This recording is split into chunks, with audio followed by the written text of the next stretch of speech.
Hi, welcome to the Denton's Employment and Labor Chat on What's the Latest on FLSA Salary Thresholds.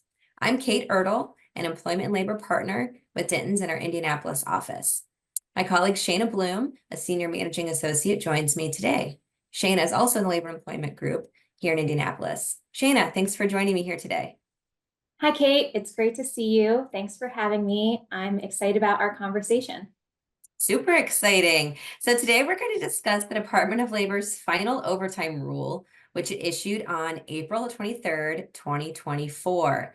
This rule, again, raises the salary thresholds for employees to be exempt from federal overtime requirements under the Fair Labor Standards Act, which we also sometimes refer to as the FLSA. This final rule significantly increases the minimum salary requirement for executive, professional, and administrative employees in two phases.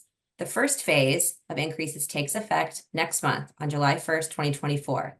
The second phase takes effect on January 1st, 2025. Could you walk the listeners through just a few basic overview concepts regarding the Fair Labor Standards Act and what the overtime exemptions mean? Sure. So the FLSA establishes minimum wage, overtime pay, record keeping, and youth employment standards affecting employees in both the private and public sectors, including federal, state, and local governments.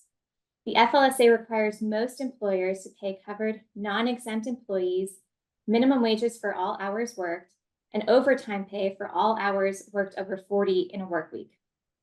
However, the FLSA provides some exemptions under which certain employees are exempt from the overtime requirements that otherwise apply. So there are two main groups of exemptions that are relevant to our discussion today. First, the white-collar exemptions, which apply to executive, administrative, or professional employees. And second, the exemption for highly compensated employees. Both of these exemptions apply to employees who receive a fixed and predetermined salary, meet a certain salary threshold, and perform executive, administrative, or professional duties. All right, great. Well, that's right. It's important to note that job titles alone do not determine exempt status. So oftentimes our clients will say, well, they're classified as exempt, and that's what their job description says. So that is one thing to note, and we can talk a little bit about that further. But today we're primarily going to talk about the salary components. Shaina, how does an employer meet the salary components of the regulations? Great question, Kate. The simple answer is that the employer must pay the employee at least an established minimum salary on a salary basis, regardless of how many hours the employee worked.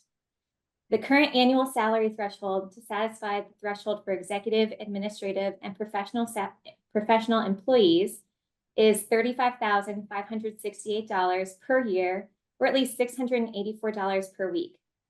For the first phase, which takes effect July 1st, 2024, the final rule increases the annual salary threshold to $43,888 per year, or at least $844 per week. For the second phase, which takes effect on January 1st, 2025, the final rule increases the annual salary threshold to $58,656 per year, or at least $1,128 per week. For highly compensated employees, the current annual salary threshold is $107,432 per year, including at least $684 per week paid on a salary or fee basis. Effective July 1st, 2024, the total annual compensation requirement for highly compensated employees will increase to $132,964. Effective January 1st, 2025, the annual compensation requirement will then increase to $151,164. In addition, starting July 1st, 2027, and every 3 years thereafter, the Department of Labor will increase the minimum salary thresholds based on economic data published by the Bureau of Labor Statistics. So the new rule only changes the minimum salaries for executive, administrative, professional, and highly compensated exempt employees. It does not modify the duties test for these exemptions, right? That's right. However, with these required salary increases, employers should identify any employees they currently classify as exempt that do not meet this new minimum salary threshold, and then redetermine on a case-by-case basis whether to increase the salary to align with the final rule or reclassify the worker as non-exempt and pay the worker for any overtime hours worked. Got it. So that's a good idea. It sounds like it's important for employers to remember that that an employee can always be classified as non-exempt and paid overtime, regardless of their job duties.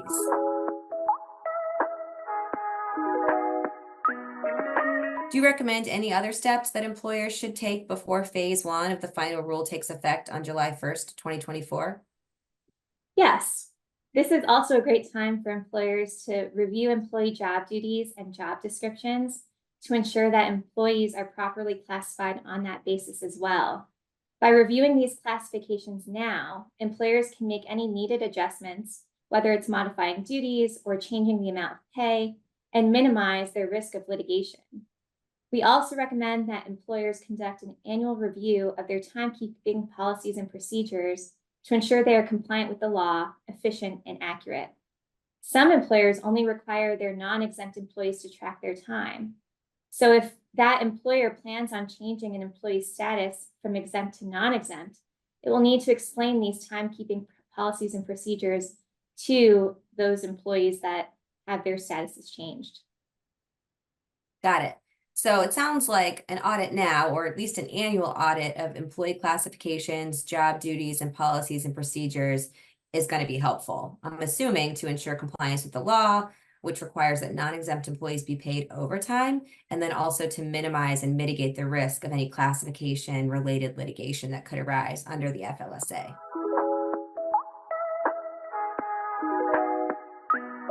Do you have any recommendations for employers or companies considering or currently going through an acquisition?